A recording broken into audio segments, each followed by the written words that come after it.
Presiding Officer Abby Taylor expressed her disappointment regarding the requests for deferrals of questions directed to members of the Executive Council. She delivered a reprimand to the House during the sitting yesterday, and Kandace Jackson tells us more.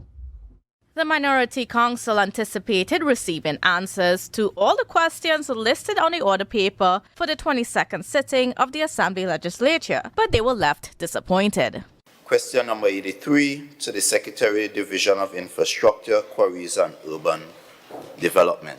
I would like to defer the answer to this question to a later sitting. While the presiding officer agreed to a deferral, Minority Leader Calvin Morris was not willing to accept it.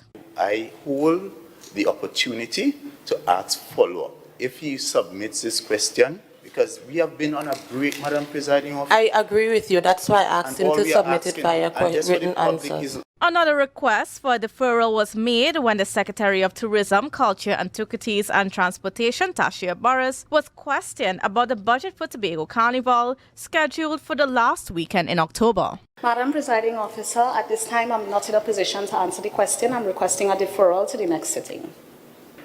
We are at the cusp of the October Carnival. It is 1 month and probably less than a month away from the October Carnival.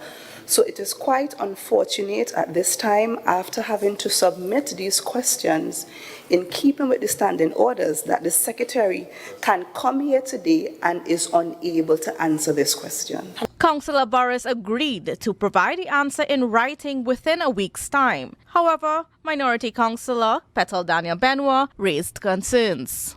Is it that the Secretary is not aware of the budget for Tobago Carnival? Is it that the Secretary is not aware of what is in place to support stakeholders? Will they have grants?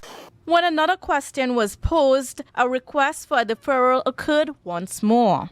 Madam Presiding Officer, I received a notice of question 85 and 86 3 days ago. So at this time, I'm not in a position to provide a response, so I'm also requesting a deferral for this question, and the 1 week timeline is sufficient. At this point, the presiding officer deemed the response to be unacceptable. I would say this. I am beginning to become extremely disappointed. I believe you all are provided enough staff, enough time to respond to questions.